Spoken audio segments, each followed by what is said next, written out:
Indonesia, Salam Nusantara, dari Sabang sampai Merauke, dari Miangas sampai Pulau Rote. Mantaplah iman kita, mantaplah kasih kita, mantaplah pengharapan kita. Tentunya dalam Yesus Kristus menjadi Tuhan dan Juru Selamat kita dan Juru Selamat dunia. Jangan katakan bahwa Yesus bukan Tuhan, jangan katakan pula bahwa Yesus adalah Juru Selamat. Dia adalah Tuhan, dia adalah Juru Selamat. Kalau engkau percaya, engkau akan diselamatkan. Engkau tidak percaya, engkau akan dihukum. Yohanes 3 ayat 36. Dan Yesus sudah berkata dalam Yohanes 14 ayat yang akulah jalan dan kebenaran dan hidup, tiada seorang sampai kepada Allah kalau tidak melalui aku. Dan juga Alkitab mengatakan dalam Kisah Rasul 4 ayat 12, dan keselamatan tidak dalam siapapun juga selain dalam Dia Yesus Kristus, karena di bawah kolong langit ini tidak nama lain yang diberikan kepada manusia yang olehnya kita diselamatkan. Dan juga Alkitab mengatakan dalam Kisah Rasul 16 ayat 31, Paulus mengatakan, percayalah kepada Tuhan Yesus Kristus maka engkau akan diselamatkan, engkau dan seiri rumahmu. Mantap. Selamat sore bagi kita semuanya. Semoga Tuhan, kekuatan firman, kekuatan Roh Kudus, kekuatan doa, kekuatan iman akan menyertai kita, dan damainya senantiasa menyertai hari-hari perjalanan hidup kita. Dan puji nama Tuhan, dan selamat sore sekali lagi saya katakan, biarlah damai Tuhan senantiasa menyertai kita. Sebelum kita mendengarkan firman Allah, Tuhan, mari kita berdoa. Terima kasih berkati para audiens kami dengan segala pergumulan mereka, dengan masalah mereka. Tuhan menolong mereka ketika kami mendengarkan firman Allah, hadir dalam hidup mereka, menguatkan mereka. Terima kasih, kami bersyukur dalam nama Yesus. Amin. Saya akan membacakan Roma 12 ayat 14 sampai dengan 17. Berkatilah siapa yang menganiaya kamu, berkatilah dan jangan mengutuk. Bersukacitalah dengan orang yang bersukacita dan menangislah dengan orang yang menangis. Hendaklah kamu sehati sepikir dalam hidupmu bersama. Jangan kamu memikirkan perkara-perkara yang tinggi, tapi arahkan dirimu kepada perkara-perkara yang sederhana. Jangan menganggap dirimu pandai. Jangan membalas kejahatan dengan kejahatan.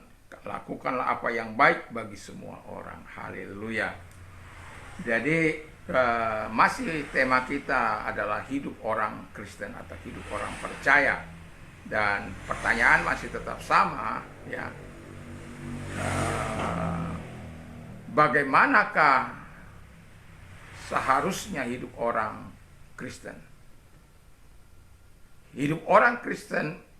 Seharusnya hidup orang Kristen menurut Roma 12 ayat 14-17 adalah sebagai berikut. Hidup damai dengan semua orang. Ya, jadi itu sebabnya Alkitab katakan pada kita hidup damai dengan semua orang. Jadi jangankan untuk membunuh, jangankan saling untuk melakukan hal yang jahat. Firman Allah katakan hidup damai dengan semua orang.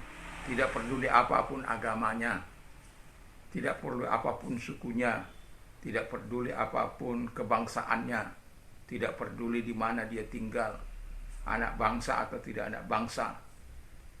Kita diwajibkan oleh Tuhan untuk hidup damai. Apalagi kalau itu dikatakan jelas tadi, dikatakan kalau itu karena engkau, wah. Jadi kalau karena engkau, bayangkan, hiduplah berdamai dengan semua orang. Jadi jangan mau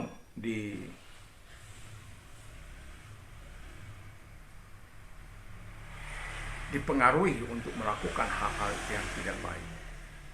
Hidup damai indah. Hidup damai itu menyenangkan. Hidup damai itu membuat orang bisa berusaha dengan baik, bisa bekerja dengan baik, dan bisa memenuhi nafkah masing-masing keluarga. Dan hidup damai itu memberikan berkat Allah turun ke atas orang-orang yang hidup damai.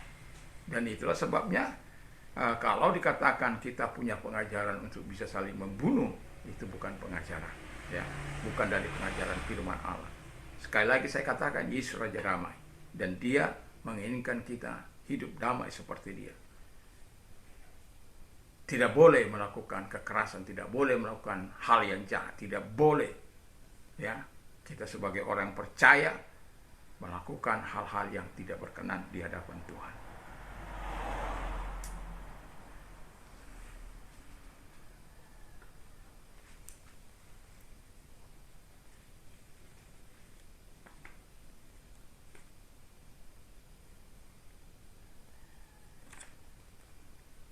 Lalu dikatakan yang hidup orang Kristen itu yang kedua adalah tidak menuntut pembalasan. Coba saya baca ayat 19. Oh, ini sorry, saya 17 sampai 19 tadi ayatnya ya. Maaf.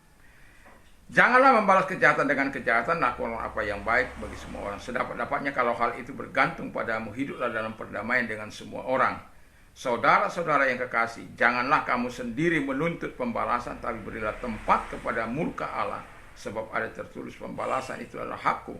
Akulah yang akan menuntut pembalasan, firman Tuhan. Jadi Tuhan mengatakan bahwa kita tidak boleh menuntut pembalasan.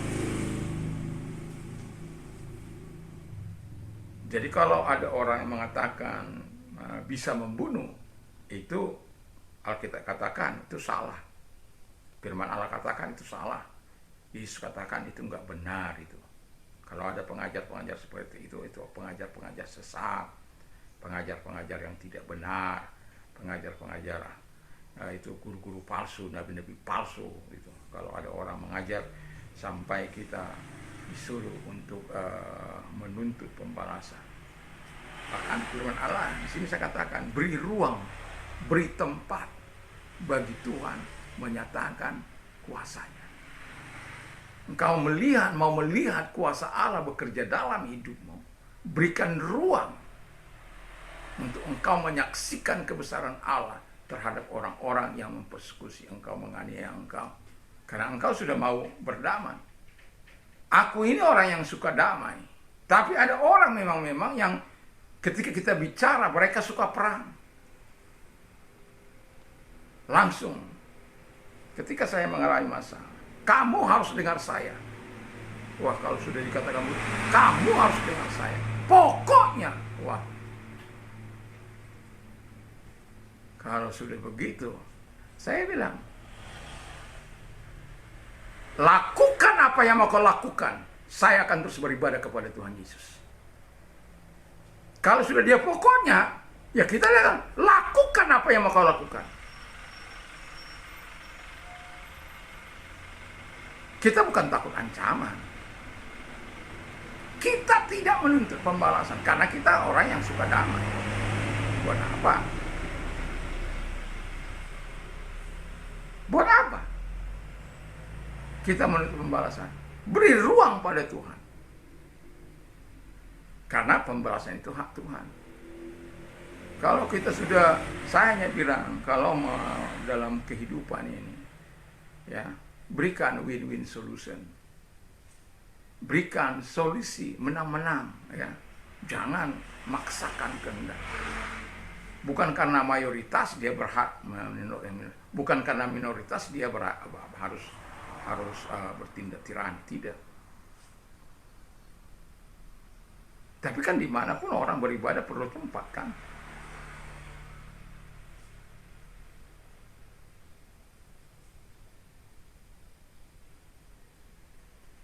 Dan itu yang mau saya katakan. Kita sebagai orang percaya hidup damai, suka damai. Apalagi itu kan kepadamu, itu harus pilihan utama untuk damai. Makanya ketika saya berperkara dengan siapapun, kalaupun saya melapor kepada polisi, itu bukan karena saya ingin kekerasan, bukan. Saya seringkali berperkara dalam arti di mana orang berlaku semena-mena dan lalu saya laporkan. Nah, ketika saya laporkan, di polisi kan ada perjanjian, ada damai dan lain sebagainya. Saya nggak pernah mau mempersulit orang lain. Kalau dikatakan damai, saya akan damai. Kalau dikatakan lanjutkan, saya akan lanjutkan. Tapi rata-rata dalam kasus saya itu minta damai. Dan seperti mobil saya yang ditipu.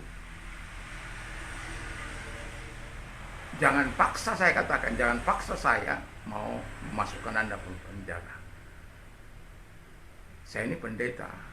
Saya bilang, saya ini pendeta. Saya tidak ingin orang lain saya susahkan oleh karena kasus saya.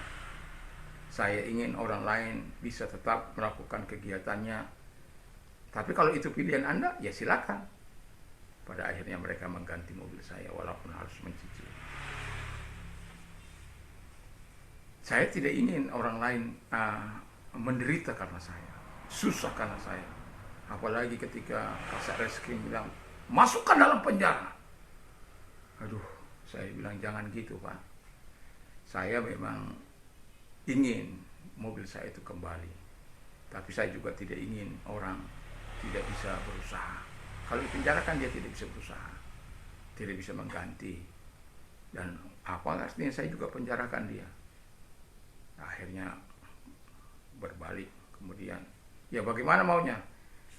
Ditanya, akhirnya mau mengganti. Jadi kalau tergantung kepada kita, itu hidup dalam damai. Kalau jangan menuntut pembalasan dari, dan biarkan. Kalau memang dia mengatakan hukum yang ya biarkan hukum itu. Tapi jangan engkau berikan ruang bagi Tuhan. Nah, yang ketiga, karena saya katakan pembalasan itu milik Tuhan. Yang ketiga, bila musuhmu lapar, itu ayat 21-nya ya, saya mau bacakan sebentar. Bila musuhmu lapar, beri dia makan. Bila haus, beri dia minum. Saya bacakan dulu ini. Tapi jika seterumu lapar, berilah dia makan. Jika haus, berilah dia minum. Dengan berbuat demikian, kamu menumpuk bara api di atas kepalanya. Jadi kita tetap berbuat baik, ya. Kalau dia lapar, kasih dia makan. Kalau dia haus, beri dia minum. Kalau kamu diajak lari 1 kilo, berlari 2 kilo. Kalau engkau diambil pakaianmu, beri aja dia. Ya, itu ya sama seperti yang pernah saya katakan bahwa ketika orang ngambil barang-barang saya, orang yang kerja di rumah saya ngambil barang, semua diambil. Pakaian saya, pakaian anak-anak, pakaian istri saya, uang dan lain sebagainya. Pada akhirnya saya menyuruh adik saya supaya pergi ke rumahnya dan melihat semua. Dan saya katakan setelah adik saya beri laporan bahwa ada semua itu, saya katakan kepada dia, kau angkat semua barang-barang saya yang pernah kau ambil dari sini. Kalau tidak, saya polisikan kamu. Saya akan penjarakan kamu. Akhirnya dibawa semua, karpet, apalah yang diambil dari tempat saya, dibawa semua. Bawa semua, saya bilang, bawa semua. Jangan sampai tidak ada yang ketinggalan, bawa semua. Saya tegas, akhirnya dibawa. Setelah dibawa, kemudian saya nasihati, kemudian kau bawa ini kembali pulang. Apa yang kamu ambil ini, kamu bawa kembali pulang. Tapi kita putus hubungan kerja. Jangan Pak, jangan, tidak. Kau boleh, kamu ambil. Sekarang kamu bisa memakai ini tanpa bersembunyi dari saya. Karena saya sudah ikhlaskan. Saya sudah beri. Saya anggap ini sudah tidak ada. Supaya kamu nyaman pakai. Jadi tidak lagi kamu tertuduh. Kamu bawa dan kemudian bawa. Masih mau minta kerja? Enggak. Saya kan sudah bilang, di rumah ini semua tergeletak. Tidak ada yang dijaga. Dibutuhkan orang-orang jujur. Orang jujur itu orang yang hebat, orang yang luar biasa. Dan itu sebabnya dalam kehidupan ini kita sebagai orang percaya, kita harus bisa melakukan apa yang dikatakan oleh Tuhan. Dan ciri-ciri yang diharapkan oleh Tuhan itu kita bisa melakukannya. Dalam seri yang kedua ini, hidup orang percaya atau hidup sebagai orang Kristen, itu hidup harus damai dengan semua orang, lalu kemudian tidak menuntut pembalasan karena pembalasan milik Tuhan. Dan bila manusia lapar, bila musuhmu lapar, beri dia makan. Bila dia haus, beri dia minum. Arti apa? Kita sebagai orang yang sebagai orang percaya harus hidup dalam kasih yang tulus. Saya kemarin saya berkata bagaimana hati yang tulus, hidup yang tulus itu di hadapan Tuhan. Ingat, ketika kita berhati tulus, akan selalu ada kebaikan Tuhan datang kepada kita. Dan ini juga ketika kita sebagai orang percaya menunjukkan ciri-ciri yang diharapkan oleh Tuhan. Dan percayalah, seluruh kebaikan Tuhan, seluruh kebaikan surga, kuasanya akan terus menyertai setiap orang yang mengaku dirinya percaya kepada Tuhan Yesus atau mengaku sebagai orang Kristen yang hidup baru di dalam Tuhan. Kiranya Tuhan Yesus memberkati kita. Mari kita tunduk kepala dan kita berdoa. Terima kasih Tuhan, kiranya Tuhan menolong kami sebagai orang percaya bagian Tuhan ini. Dan biarlah setiap kami melakukan bagian dan tugas apa yang Kau minta dari firman, sesuai dengan firman. Terima kasih. Dan kalau engkau sedang sakit, apapun sakit penyakit, di dalam nama segala sakit penyakit yang mereka dapat keluar, hancurkan dengan kuasa-Mu. Dan juga Tuhan Yesus, kami berdoa supaya Engkau Allah memberkati mereka-mereka dan menyembuhkan mereka. Dan kalau engkau sedang mengalami masalah dalam hidupmu, arahkan tanganmu kepada Tuhan. Ingat, marilah kepadaku hai kamu yang letih lesu dan beban berat, aku akan memberikan kelegaan bagimu. Kalau engkau sedang beban berat, datang pada Dia. Lihat tangan-tangan yang diarahkan kepadamu Tuhan, dalam nama Yesus Kristus. Segala keletihan mereka, jiwa mereka yang letih, yang stres, yang apapun oleh karena persoalan-persoalan mereka alami Tuhan, dalam nama Yesus, kiranya Tuhan menjadi penolong, memberi solusi dalam kehidupan mereka. Lakukan mujizat, melakukan pertolongan, melakukan kebaikan, kasih karunia kepada mereka dalam nama Yesus. Amin. Puji nama Tuhan. Kalau Anda ingin berbuat, ada nomor-nomor di bawah ini. Kiranya Tuhan Yesus memberkati. Dan kalau Anda mau istirahat, jangan lupa untuk memperkatakan firman Allah, berdoa, baca firman, berdoa. Kiranya Tuhan Yesus memberkati kita. Mantap, mantap, mantap.